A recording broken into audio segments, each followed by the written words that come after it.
Olá, seja muito bem-vindo ao nosso Difflin Talks. Nós estamos aqui na Arena Difflin, na Paz Church Fortaleza.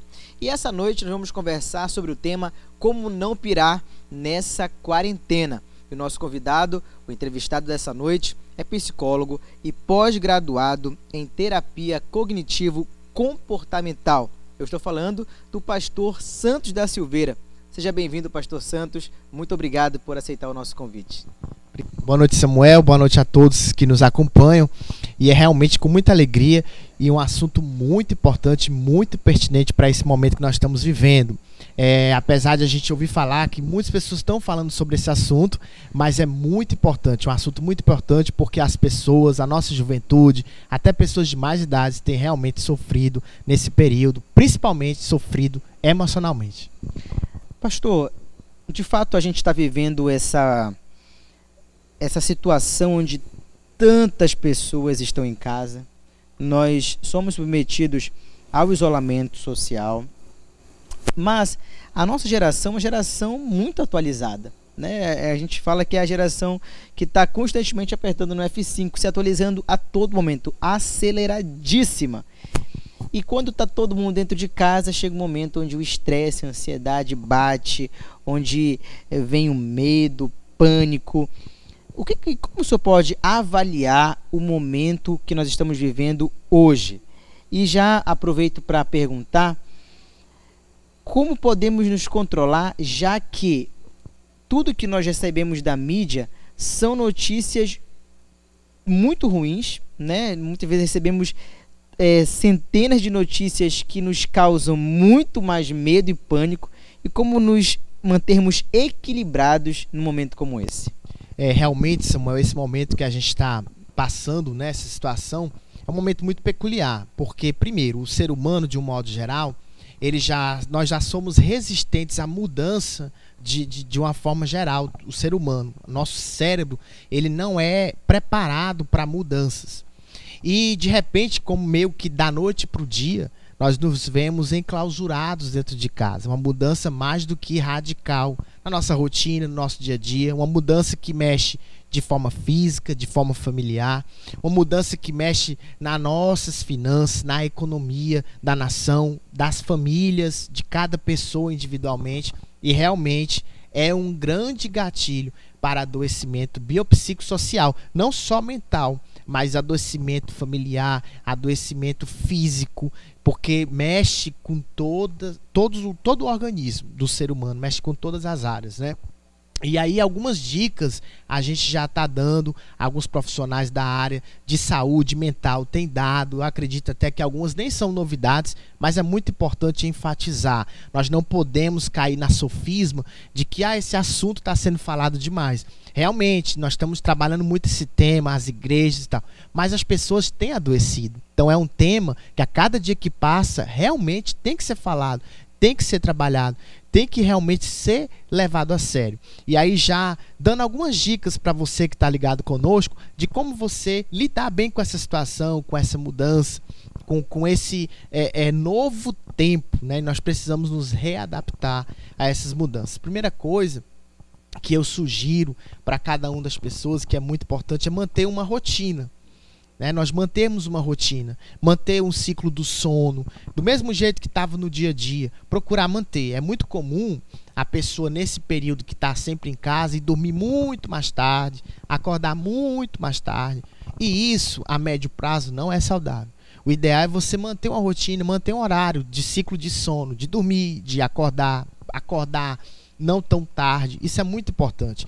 Fazer atividades prazerosas, atividades produtivas, fazer algo que te faça se sentir produtivo. É comprovado que vai te alegrar, vai liberar serotonina no cérebro, que é o hormônio do prazer, que consequentemente vai reduzir a ansiedade, reduzir a tensão. Então é muito importante tentar adequar nesse período uma atividade física. Hoje em dia, como o próprio Samuel falou, você mesmo falou, Samuel, hoje em dia a geração mais informada de todos os tempos. Então no YouTube nós temos vários canais de professores de educação física que têm ensinado, passado tarefas de educação física, alongamentos que são essenciais para o nosso dia a dia. A atividade física, ela é comprovado por médicos, por psiquiatras, que ela é a médio e longo prazo, um excelente ingrediente para redução de ansiedade, porque ela libera também serotonina no nosso cérebro, que vai reduzir a nossa ansiedade,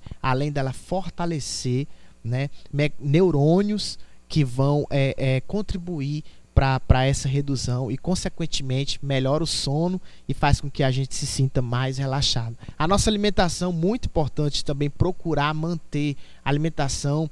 Nós somos muito tentados nesse período a pedir comida fora, né? Fazer pedidos. É bom priorizar alimentos feitos em casa mesmo, com poucos condimentos, que também vão contribuir, vão ajudar. Então, são algumas dicas, né, que vão ajudar bastante. E aí eu incluiria também uma vida devocional. Nada melhor do que ler a palavra, orar. Isso também é comprovado até cientificamente, que quando nós temos uma espiritualidade ativa, nós ficamos muito mais em paz com nós mesmos. Uau. E justamente pegando esse gancho da espiritualidade, que eu lembro que o apóstolo Paulo fala aos Colossenses quando ele diz: mantenha os seus pensamentos, o seu coração, a sua mente nas coisas do alto, nas coisas que vêm de Deus. Por quê? Porque se nós, num momento como esse, mantivermos todo o nosso olhar, os nossos pensamentos, as nossas emoções na crise e no que é noticiado nos jornais diariamente, a gente vai pirar. Não tem como, não tem para onde fugir. A gente vai pirar. Eu vejo gente que se espirrou, já pensa que está com coronavírus. Faz sentido essa afirmação, pastor, de quanto mais notícias tendenciosas ou pessimistas eu recebo, mais medroso ou mais preocupado, ou mais em situação de pânico vou ficando? Sim, e eu vou responder sua pergunta, muito boa, tanto como pastor como psicólogo. Tem a explicação das duas formas. E tem um texto que eu gosto muito, inclusive, que é Gênesis, que fala que Jacó prevaleceu com Deus e com os homens, né? Ou seja, Jacó prevaleceu nos dois mundos, no natural e no espiritual. Primeiro, como pastor, Jesus disse que a boca fala do que o coração está cheio. E a gente enche o nosso coração como? Através dos nossos olhos e através dos nossos ouvidos. Então, realmente, se eu abro muito as janelas da minha alma, que são os meus olhos, meus ouvidos, para a notícia negativa, para a notícia temerária, para a notícia catastrófica, eu vou ter uma perspectiva de mundo temerária, catastrófica e amedrontada. Isso é um fato. Psicologicamente, existe uma distorção cognitiva, é uma forma distorcida de pensar, chamada catastrofização. O que é a catastrofização? A catastrofização, que inclusive é um dos principais sintomas de ansiedade, é a pessoa pensar, quando ela se refere ao futuro, o pensamento dela sempre pinta o pior quadro possível, sempre. Então, a pessoa na ansiedade, ela normalmente vai pensar no pior cenário possível. Vou adoecer, vai acontecer algo grave comigo, vou perder o emprego, porque normalmente os pensamentos, eles vêm de forma imperativa, né? Eles não vêm na dúvida, eles vêm na certeza. Quando você se abre demais para se alimentar demais com notícias negativas, notícias catastróficas, a tendência é que você desenvolva essa distorção com a maior facilidade. E com certeza você vai ter uma perspectiva de amanhã mais catastrófica e isso vai gerar mais medo, vai gerar mais ansiedade. Eu atendi um caso esses dias, algumas semanas atrás, de um rapaz que estava sentindo todos os sintomas de Covid-19, mas ele não tinha Covid. O que é isso? É um fenômeno chamado de psicossomatização. Quando nós fomos investigar, foi ver que ele tinha passado 24 horas antes de sentir os sintomas assistindo tudo de ruim em relação ao Covid. O que acontece? O cérebro dele captou aquelas informações, processou como se ele tivesse e fez com que ele sentisse todos os sintomas físicos do Covid-19 sem ele ter nenhum sintoma. Então, realmente é muito sério e nós temos que ter muito cuidado daquilo que nós estamos abrindo demais nos nossos olhos e nos nossos ouvidos. Muito legal. O pastor Santos antes deu algumas dicas importantes, como fazer exercícios, ler bons livros, a vida devocional. Então nós temos oportunidade agora de poder praticar todos esses ensinamentos e essas dicas para que a gente possa então sobreviver, para que a gente possa passar por esse momento com mais tranquilidade e certos de que tudo isso vai passar. Agora, mesmo que se prolongue a questão do isolamento social, da quarentena, enfim, é fundamental que você esteja ligado nisso que nós estamos falando aqui. Eu gostei muito do que o senhor disse, pastor, que esse é um assunto que nós não podemos parar de falar, né? Não podemos parar de falar. Inclusive, pastor, tem um dado que afirma que o número de suicídios aumentou durante esse tempo, não é isso? No Brasil, mais de 10% de aumento, deu 10,8,5 alguma coisa, a média de 10 a 11%. No mundo, uma média de 30% de aumento no índice de suicídio, o que é extremamente negativo para nós, né? Exatamente. Então você percebe que todas essas coisas acabam nos revelando o perigo desse tempo. Volta ao Difflin Talks, hoje entrevistando o psicólogo Pastor Santos da Silveira. Pastor, nós recebemos algumas perguntas, selecionamos e queremos fazer para o senhor. Separamos 4 perguntas. A primeira, e nós não vamos revelar quem perguntou para reservar a identidade de cada pessoa. A primeira pergunta é a seguinte: pastor, pensava que dominava o online, mas percebi que ele me sufoca. Não estou conseguindo ser produtivo. Só tenho vontade de ficar em casa, no meu quarto, trancado. Como posso vencer isso? Muito boa pergunta, Samuel. E a resposta, eu gostaria de começar já dizendo uma frase: tire o pijama. O que eu quero dizer com isso? É bem provável que você não esteja se preparando para um novo dia, para ser produtivo, para produzir algo, para desenvolver uma rotina. É muito interessante nós sabermos que o nosso cérebro, ele capta as coisas à nossa volta. E no dia a dia normal, a gente tem uma rotina de acordar pela manhã, de trocar de roupa, para ir para a escola, para a faculdade, para o trabalho. E para que nós venhamos continuar produtivos nessa quarentena, nós precisamos seguir uma rotina.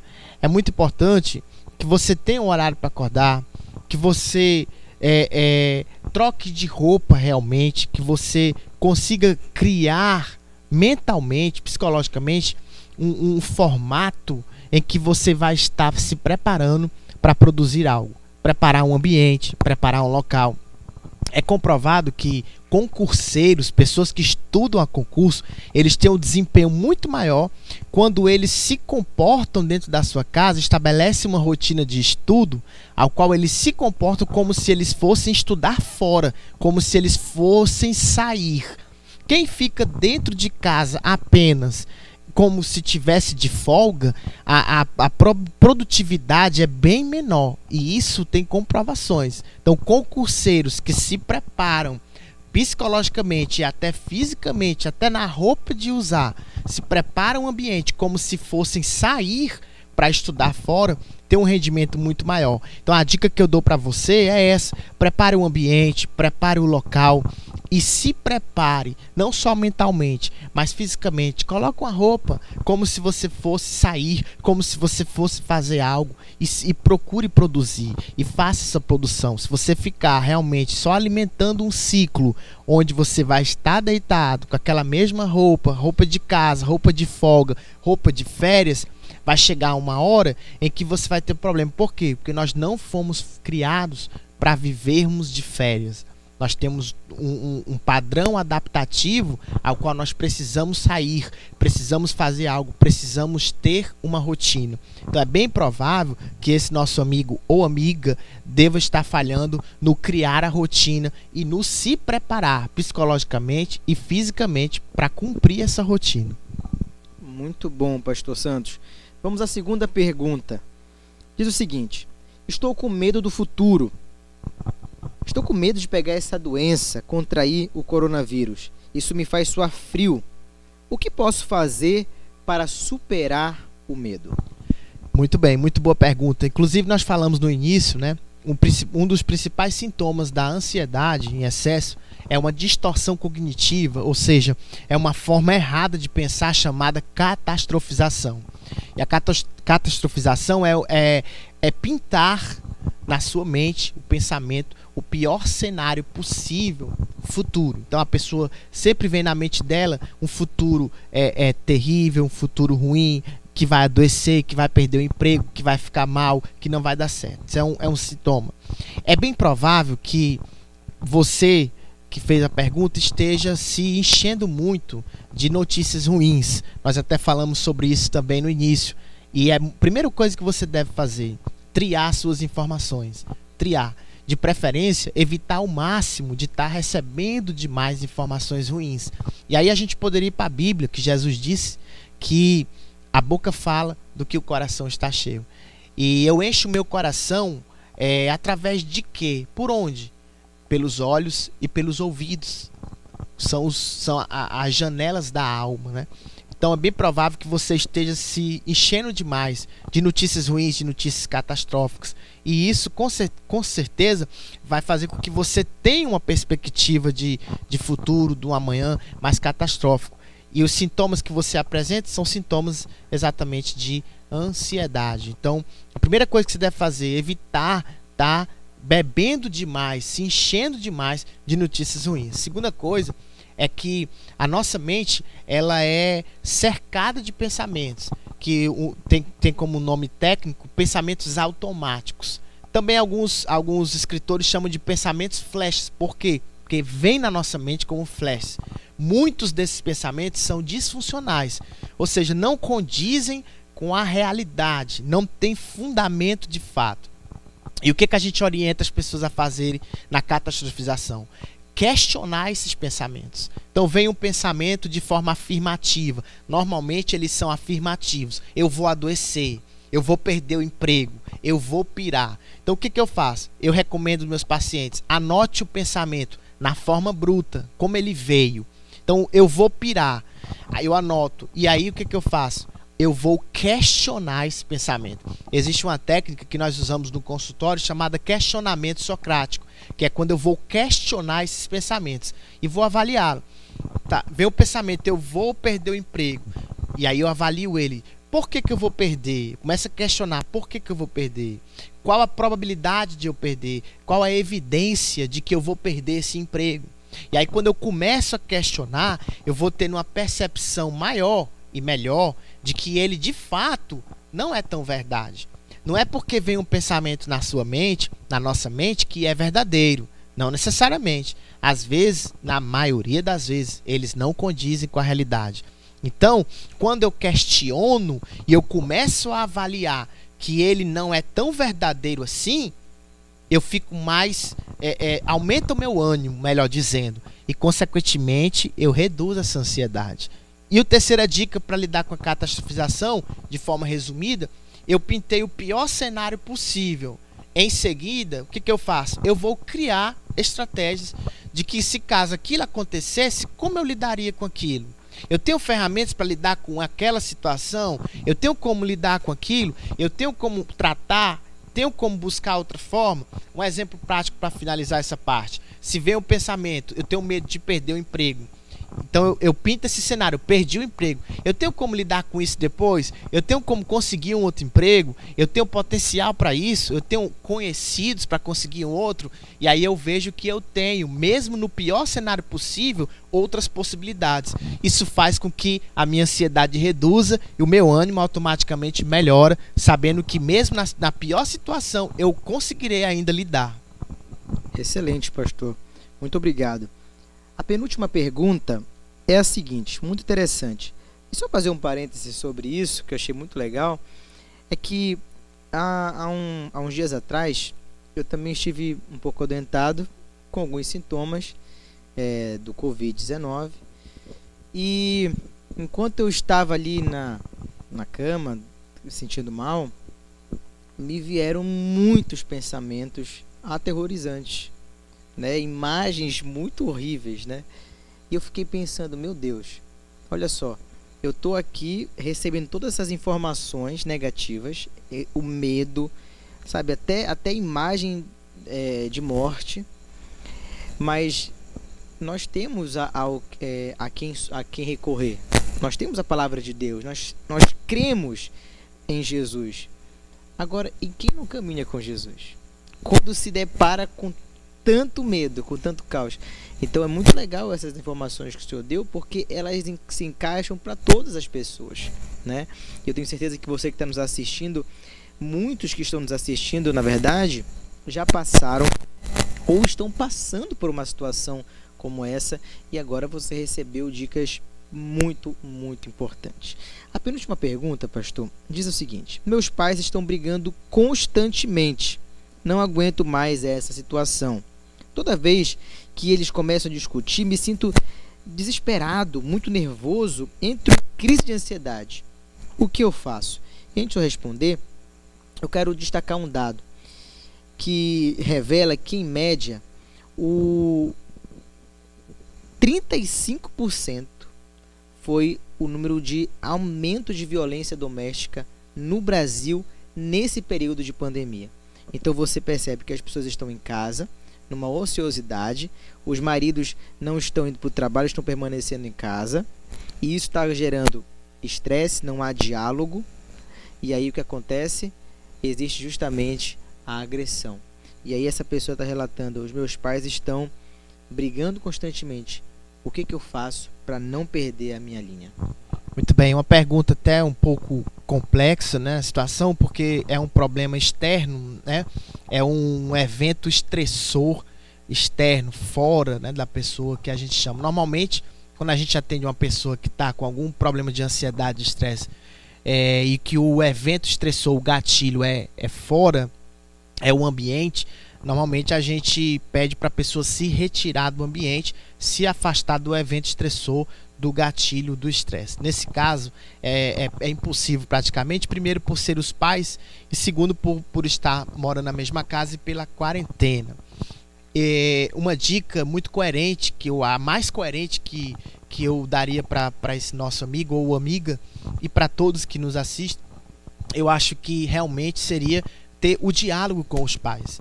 É o stop, ou seja, você chegar realmente para os seus pais e falar com eles, e abrir realmente o coração em relação a essa situação, o mal que tem feito na sua vida, que tem feito para você, dar esse feedback para eles. E além disso, tente ser um bom mediador. Jesus disse: bem-aventurados são os pacificadores. Eu tenho certeza que os seus pais lhe amam, que você é amado pelos seus pais, que os seus pais tiveram que renunciar coisas por você, melhor dizendo. Use isso em seu favor. Use isso em seu favor. Tantos filhos às vezes usam o amor dos pais para manipulá-los, para fazer chantagem, para extorquir coisas dos pais. Use isso em favor deles mesmo, a seu favor. Use o amor que eles têm por você para mediar, para falar para eles o quanto você tem sofrido, o quanto tem te afetado, e eu acredito que eles irão refletir com certeza. E uma outra dica que eu te dou, que você já disse que se afasta, realmente vá para o seu quarto, vá para um lugar e interceda pela vida dos seus pais. Tire um momento de oração, se persistir, porque duas coisas: a oração vai acalmar o seu coração, são as águas tranquilas do Espírito Santo. Segundo, vai agir na vida dos seus pais, vai agir na vida deles. O Espírito Santo vai tocar no coração deles, vai convencê-los daquilo que é errado, que não é correto, e vai trabalhar na vida deles. Então essa é uma dica que eu lhe dou, tanto no mundo físico, mundo natural, como no mundo espiritual, e eu acredito que vai te ajudar bastante. Mas começa, Samuel, meu amigo, minha amiga e todos que nos assistem, começa pelo diálogo, por ser sincero, por falar realmente com seus pais. E eu acredito que esse é o caminho que você deve seguir e trilhar para que dê tudo certo. Colocar nas mãos de Deus e orar, realmente interceder, porque nada foge do controle de Deus, muito menos o coração dos seus pais. Uau, excelente, pastor. Vamos à última pergunta. Eu não sei se foi um rapaz ou uma moça, mas escreveu o seguinte: pastor, eu canalizei todo o meu tempo ocioso para a pornografia. Estou viciado. E termina a frase com uma exclamação: me ajude. Muito bom esse assunto também. Essa pessoa, né, usou a palavra certa. Samuel, todos, é viciado. A pornografia realmente, ela vicia. Ela age na mesma área cerebral que a cocaína, que o crack, que o álcool. O álcool um pouco diferente, mas a cocaína, o crack, a maconha, a mesma área cerebral que a pornografia age. E há um sistema no nosso cérebro chamado sistema de recompensa, que é afetado também. E aí gera realmente o vício da pornografia, que gera reações tanto quanto os outros tipos de droga, que gera abstinência, síndrome de abstinência, que gera fissura e que gera a dependência no caso. Então, realmente é algo que precisamos combater e que adoece psicologicamente as pessoas. Mas eu vou dar algumas dicas aqui que eu considero assim, muito chaves, Samuel, todos interessantes, muito chaves e interessantes para que a gente consiga combater esse mal. A primeira dica é: você vai precisar eliminar o gatilho. Você vai precisar eliminar o aliciador. O que é isso? Eu vou dar um texto que Jesus disse: se teu olho te escandaliza, corta ou lança fora, né? Se teu braço te escandaliza, corte e lance fora. Jesus está falando de abrir mão daquilo que me faz errar. Também aí tem renúncia. Então, se é o seu celular, se é o seu computador, se é a sua própria televisão, você vai ter que renunciar. Eu até conto um testemunho meu. Logo quando eu me converti, eu era fanático, muito fanático por um time de futebol. Fanático. O jogo desse time mexia com todas as minhas funções emocionais. Acredite se você puder, com a ira, com a tristeza, com a alegria. E sabe o que eu fiz? Quando eu me converti, eu passei 2 anos sem assistir o jogo desse time. Eu gosto de futebol, acompanho, mas desse time específico, eu passei 2 anos sem assistir. O que eu fiz? Uma desintoxicação. Eu tirei dentro de mim aquela ligação. Não chegava a ser um vício, mas aquela ligação forte e nociva que eu tinha com aquele time. Hoje eu consigo assistir um jogo desse time sem que mexa com as minhas emoções de forma negativa. Então você vai precisar se afastar disso que é o agente aliciador, o gatilho que faz com que você entre, que faz com que você acesse. A pornografia hoje está a um clique. E aí vai precisar de renúncia. Uma outra coisa que eu digo para você é que você fique o menos tempo ocioso possível. Tenha menos tempo de ociosidade. Estabeleça na sua rotina mais atividades, mais tempo trabalhando em alguma coisa, criando algo, dialogando com a sua família, dialogando com os seus parentes. Evite ficar só. Se você já está conversando muito com o seu familiar, faça uma videochamada com aquele amigo, com aqueles amigos. Faça uma reunião com eles, marque para conversar. Você pode dizer: ah, pastor, mas eu não queria falar isso para ninguém, eu não queria falar. Não precisa. Converse sobre outras coisas. O importante é que você não fique vulnerável, ou seja, evite ficar só. Lembrando que nós estamos em isolamento social, nós não estamos em isolamento relacional. Uma coisa é diferente da outra. Eu estou distante das pessoas que eu convivo, que eu costumava conviver, mas eu não estou separado totalmente. Hoje nós temos o aplicativo Zoom, temos o Skype, chamada de vídeo do WhatsApp. Então é muito importante você estar se cercando de pessoas, de amizade, que vão te dar uma palavra, que vão fazer o seu tempo passar, que vão preencher o seu tempo, que vão fazer com que você produza também. Isso é uma outra estratégia. 2 coisas para terminar. A penúltima, se necessário for, se você realmente estiver num nível de vício muito grande, você vai precisar realmente de um processo psicoterápico e, se for o caso, até psicofármaco. E eu me lembrei de algo que é muito importante: você estar junto de alguém, ligar para alguém, principalmente no momento de fissura. E o que é fissura? A fissura, normalmente, é muito usada essa palavra para usuários de drogas, como crack e cocaína. É o seguinte: quando você usa a substância, que ela libera aquele prazer sintético no cérebro, ele tem a estabilidade, o prazer. Quando passa o efeito da droga, a vontade de usar, ela vem mais forte. Então Então eu vou numerar para entender. Se eu usei a minha vontade, na hora que eu usei a primeira vez, era 3, depois que passar o efeito, ela vai voltar como 4. Depois ela volta como 5. E o desejo, ele vai se tornando cada vez mais forte. Até acontecer o caso da pessoa ficar sem usar da droga e ela ter o que a gente chama de síndrome de abstinência. É quando o corpo desencadeia uma série de sintomas psicossomáticos por falta da droga. Então, quando vier o desejo mais forte, você já está uns 2 dias, 3 dias, eu não sei qual é o seu nível de vício, sem acessar a pornografia, que vier aquela fissura, ligue para alguém, fale com alguém, mantenha alguém por perto, que com certeza vai te ajudar. E para finalizar, busque a Deus, mantenha uma vida devocional equilibrada. Todos os vícios, por trás de todos os vícios, está uma sede que só Cristo pode preencher. Na verdade, a carência que nós temos, a sede de prazer que nós temos, nada mais é do que a falta de Deus. Quando nós preenchemos esse vazio com a presença dele, quando nós bebemos da água dele, nenhum prazer carnal vai nos fazer falta, vai encher nossos olhos, vai nos dar água na boca, porque nós vamos ter o prazer da presença de Deus. Se encha dele e você vai estar um passo muito grande, você vai dar um passo muito grande para a sua liberdade, para a sua libertação, em nome do Senhor Jesus. Amém. Muito obrigado, pastor Santos. E antes da gente encerrar esse tempo, eu gostaria que o senhor pudesse fazer uma oração para todos aqueles que estão nos acompanhando até agora.